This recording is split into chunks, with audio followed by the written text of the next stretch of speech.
हरे कृष्णा, राधे राधे। मैं भक्तिन रवि, आप सभी भक्तों को मेरा दंडवत प्रणाम और बहुत बहुत आभार। Welcome back to my YouTube channel.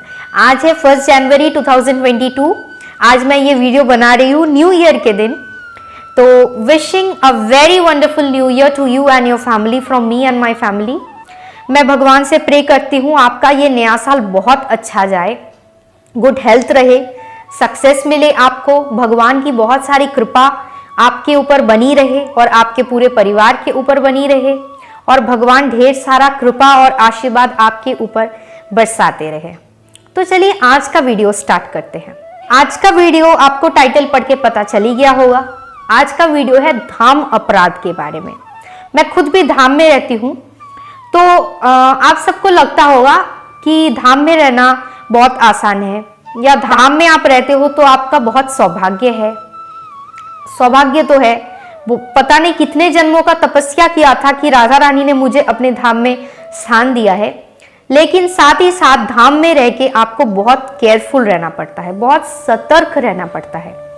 जैसे धाम में रहना अच्छा है, वैसे धाम में रहना एक तरीके से आपके लिए डेंजरस भी हो सकता है। क्यों, मैं बताती हूँ। श्रील प्रभुपाद ने एक्सप्लेन किया है बहुत अच्छी तरीके से कि कोई भी व्यक्ति अगर धाम में रह के कोई भी भक्ति रिलेटेड कार्य करता है, उसका 1000 गुण ज्यादा फल उसको मिलता है। और कोई भी व्यक्ति अगर धाम में रह के कोई अपराध करता है, उसका भी 1000 गुण ज्यादा फल उसको मिलता है। तो अच्छा काम करने से जैसे आपको 1000 टाइम ज्यादा फायदा मिलता है, वैसे ही अगर आप कोई अपराध करते हो, बुरा कर्म करते हो, तो उससे भी आपको 1000 गुण ज्यादा अपराध होता है। तो अब हम ये जान लेते हैं कि धाम अपराध, इसका मीनिंग क्या होता है। धाम ये एक संस्कृत वर्ड होता है। धाम यानी कि holy place. Holy place essentially इसका मतलब है कोई पवित्र स्थान। अब कोई स्थान पवित्र स्थान कैसे होता है? भगवान और उनकी भक्तों की प्रेजेंस एक स्थान को पवित्र बनाता है, इसलिए धाम एक पवित्र स्थान है। ये हमें भगवान का अनुभव कराता है, भगवान के साथ और उनकी लीलाओं के साथ हमें कनेक्ट करता है।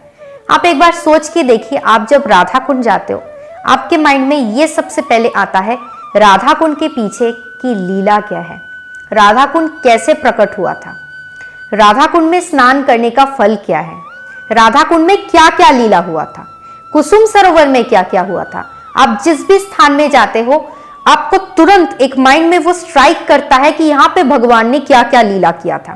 तो वो हमें एक तरीके से भगवान के साथ या उनकी लीलाओं के साथ कनेक्ट करता है। तो अब अपराध, अपराध का मीनिंग क्या है? अप का मीनिंग है अगेंस्ट, विरुद्ध या खिलाफ, और राध मीन्स भक्ति। तो अपराध इसका मतलब हुआ कि भक्ति के खिलाफ, भक्ति के अगेंस्ट किया गया कोई कर्म, कोई एक्शन जो हमें भक्ति में बाधा डालता है या भक्ति को जड़ से उखाड़ के खत्म कर देता है। तो धाम अपराध, धाम का मीनिंग हमने पहले ही जान लिया, पवित्र स्थान, और अपराध यानी कि जो भक्ति में बाधा डालता है ऐसा कोई कर्म या एक्शन।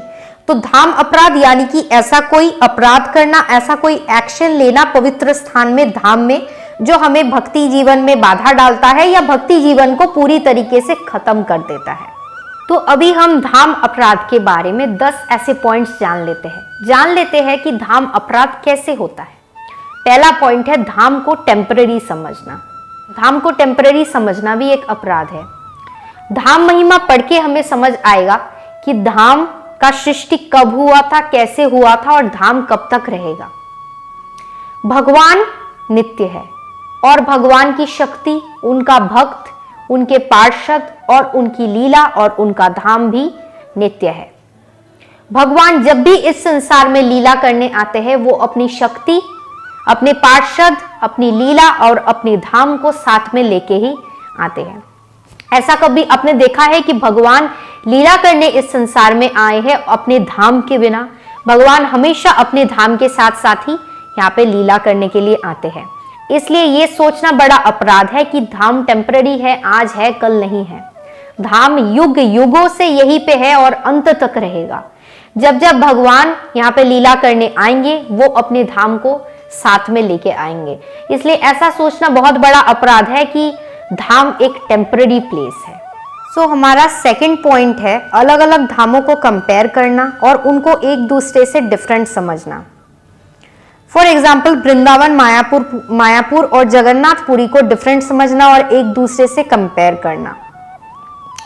एक चीज मैं बताती हूं कि वृंदावन में जो व्यक्ति मायापुर यानी कि जो चैतन्य महाप्रभु की दया है, उनकी कृपा है और जो हमें ब्रज प्रेम भक्ति पाने में सहायता करता है, वृंदावन में कोई व्यक्ति, कोई इंसान अगर मायापुर को नहीं देख पाता है तो इसकी कोई पॉसिबिलिटी नहीं है कि वो वृंदावन में वृंदावन को देख लेगा।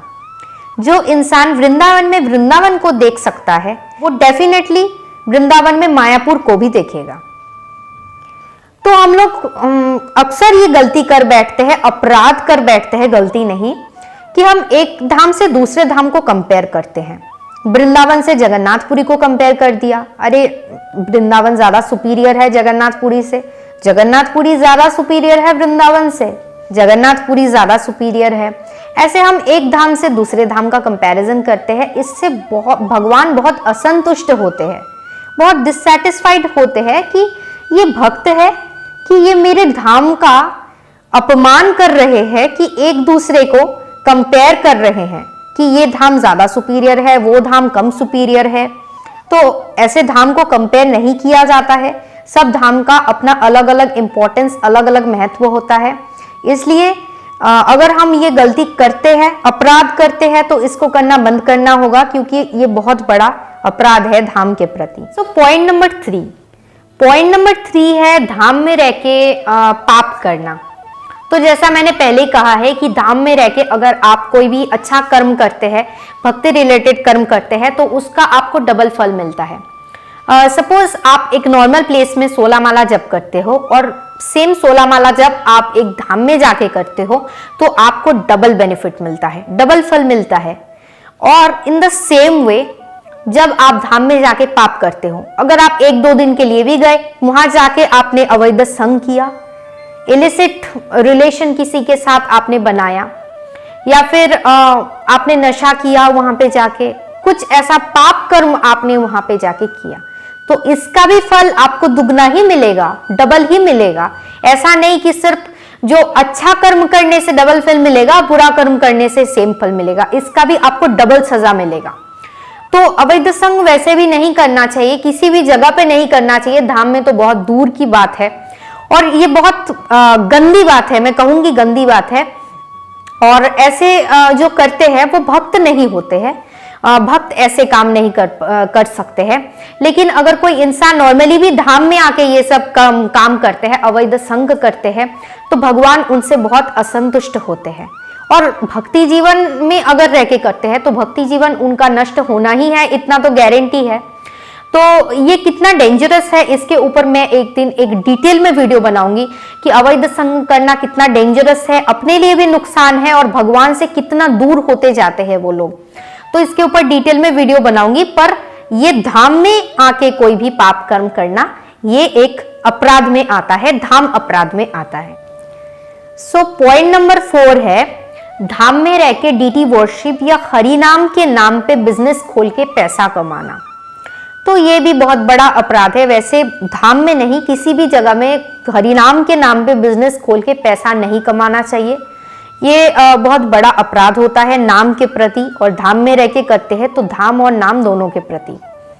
तो जब हम धाम में रह के ऐसा कोई काम करते हैं तो डबल सजा हमको मिलता है।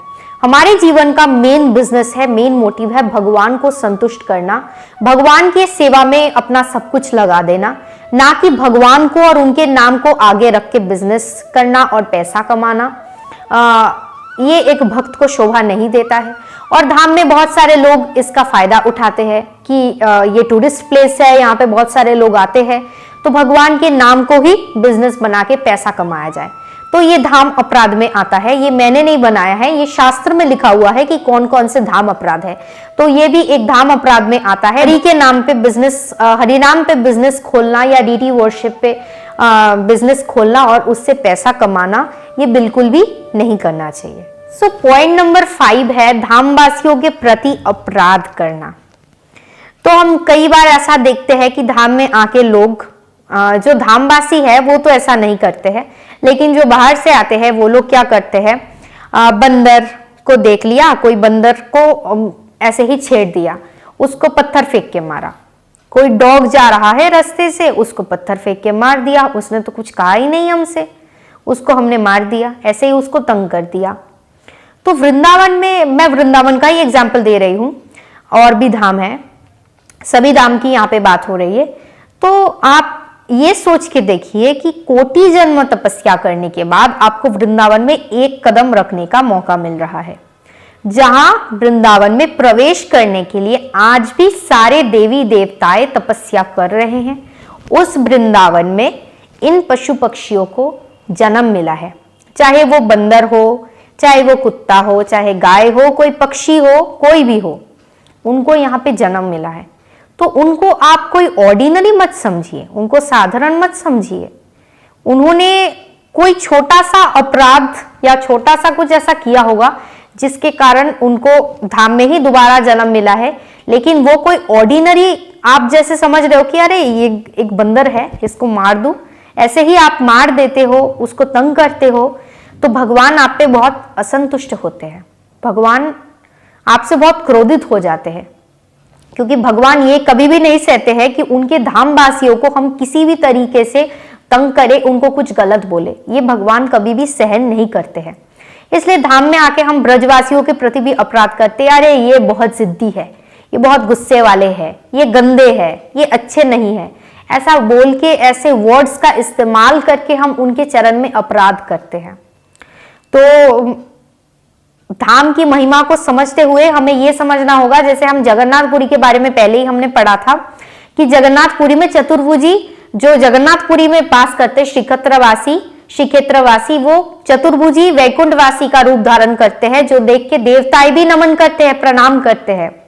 तो उनको भी आप ऑर्डिनरी मत समझिए, अरे बहुत गुस्से वाले हैं जगन्नाथपुरी के लोग, झगड़ा करते हैं, लड़ाई करते हैं, तो उनको भी आप ऑर्डिनरी मत समझिए, उनका आशीर्वाद लीजिए। ऐसा माना जाता है अगर आप धाम के प्रति प्रेम लाभ करना चाहते हो तो धामवासियों का आशीर्वाद और धामवासियों का कृपा, धामवासियों की प्यार, ये आपके लिए बहुत जरूरी है। इसके बिना आप कभी भी धाम के प्रति प्रेम और भगवान के प्रति प्रेम लाभ नहीं कर पाओगे।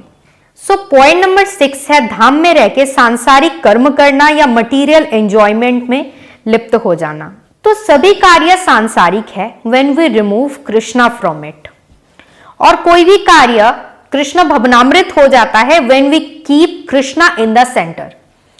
तो फॉर एग्जाम्पल, अगर मैं वृंदावन में रहती हूं तो वृंदावन में रह के अगर मैं जॉब करती हूं, क्या वो गलत है? नहीं, बिल्कुल भी नहीं, क्योंकि फॉर लिविंग आपको कुछ ना कुछ तो करना ही पड़ेगा। अगर आप वो जॉब अपनी मटीरियल एंजॉयमेंट के लिए करते हो तो ऑफ कोर्स वो कर्म बंधन का कारण है, लेकिन आप अगर उसी को भगवान की सेवा में लगाते हो, भगवान को उसके सेंटर में रखते हो, तो वो कृष्ण कॉन्शियस हो गया, उसमें वो कर्म बंधन का कारण नहीं बनेगा। तो इसी तरीके से आप वर्क कर सकते हो, कर्म कर सकते हो, कर्म तो करना ही पड़ेगा, कर्म कोई छोड़ नहीं सकता है, और कर्म त्याग करना भी नहीं चाहिए, भगवत गीता में हमने पढ़ा है। लेकिन कर्म करते हुए centre, we have to keep Krishna in the centre, तभी वो कर्म कृष्ण कॉन्शियस हो जाएगा। सो पॉइंट नंबर 7 है ये सोचना कि धाम कोई ऑर्डिनरी प्लेस से बिलोंग करता है और ये एक ऑर्डिनरी प्लेस है।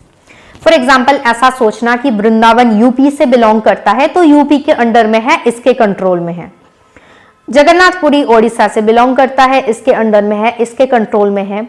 तो ऐसे हम इसको ऑर्डिनरी बना देते हैं। तो वृंदावन, जगन्नाथपुरी, मायापुर ये कोई ऑर्डिनरी प्लेसेस नहीं है, जैसा कि हमने पहले ही डिस्कस कर लिया है। तो ये भगवान के अंडर में है और किसी के भी अंडर में नहीं है। हाँ, इस प्लेस को ये बिलोंग करता है, इस स्थान में ये सिचुएटेड है, बट ऐसा नहीं कि ये किसी के कंट्रोल में है। ये सिर्फ और सिर्फ भगवान के कंट्रोल में है और ये किसी के कंट्रोल में नहीं है। पॉइंट नंबर 8 है उन शास्त्रों का अपमान करना जो हमें धाम की महिमा के बारे में बताता है। फॉर एग्जाम्पल, ये सोचना, अरे ऐसा थोड़ी होता है कि आप धाम में एक पैर रखने के लिए आपको कोटि जन्म तपस्या करना पड़ेगा। दिस इज फेक, ये टोटली फेक है। Vrindavan is made up of Chintamani, Vrindavan रम्य स्थान दिव्य चिंतामणि धाम।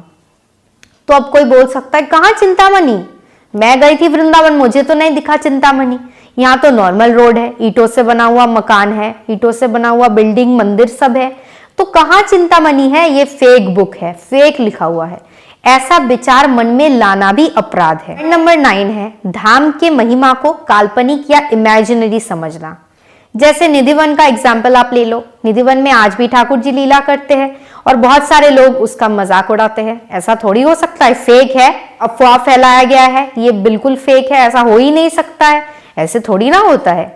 ऐसे लोग इसका मजाक उड़ाते हैं कि ये फेक है, ये है, वो है, इमेजिनरी है, लोगों ने बनाया है, ये थोड़ी ऐसा हो सकता है। गोवर्धन में गए, सोचा अरे इतने बड़े पर्वत को भगवान ने एक उंगली से धारण किया था, ऐसा थोड़ी हो सकता है। यहाँ पे जो भी चीज आप देख रहे हो ये बाद में बनाया गया है, भगवान का नाम ऐड किया गया है, ऐसे थोड़ी हो सकता है।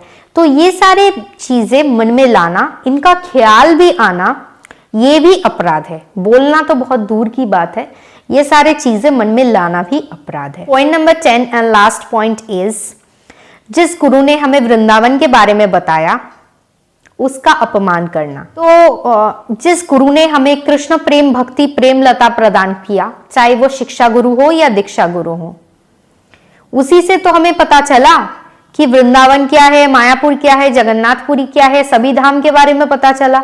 उस गुरु का अपमान करना बहुत बड़ा अपराध है, सबसे बड़ा अपराध है। हम लोग क्या करते हैं, अरे जिसने हमें पता कराया वृंदावन क्या है उसको स्किप करके हम चले जाते हैं। आपने मुझे बता दिया वृंदावन क्या है, वृंदावन कैसे जाते हैं, वृंदावन की महिमा क्या है, आपने मुझे सब सिखा दिया, अब मुझे आपकी जरूरत नहीं है, मैं सब जान गई हूं, मुझे मेरा आपसे रिश्ता खत्म। ऐसे हम गुरु का अपमान करते हैं। तो ऐसे भगवान आपको स्वीकार कर लेंगे? आप किसी भी धाम में जाएंगे, भगवान आपको, आप अपने गुरु को अपमान करके भगवान के धाम में जाएंगे तो भगवान आपको ऐसे एक्सेप्ट कर लेंगे? आप कभी भी अपने शिक्षा गुरु को, दीक्षा गुरु को, अपने किसी भी गुरु को स्किप करके भगवान के पास जाओगे तो भगवान इतना गारंटी है कि कभी आपको एक्सेप्ट नहीं करेंगे। भगवान आपके गुरु का अपमान कभी भी सहन नहीं करेंगे। इसलिए ये सब अपराध हम लोग ट्राई करेंगे कि हम धाम में और किसी भी जगह में हम नहीं करें, धाम में तो करना ही नहीं है। तो यही थे 10 पॉइंट्स धाम अपराध के बारे में। नेक्स्ट वीडियो जल्दी ही आने वाला है, तो तब तक आप लोग बहुत खुश रहिए, अच्छे से रहिए। एंड अभी तक आपने मेरे चैनल को सब्सक्राइब नहीं किया है तो जल्दी से कर लीजिए। 30,000 सब्सक्राइबर्स बहुत जल्दी होने वाला है, आई होप जल्दी से कंप्लीट हो जाए। तो चलिए आज के वीडियो को यही पेंड करते हैं। आप सब पर श्री श्री राधा रमन लाल और राधा रानी की कृपा हमेशा बनी रहे। आप सब बहुत अच्छे से रहिए, बहुत खुश रहिए। हरे कृष्णा, जय जय श्री राधे श्याम, जय श्री वृंदावन धाम।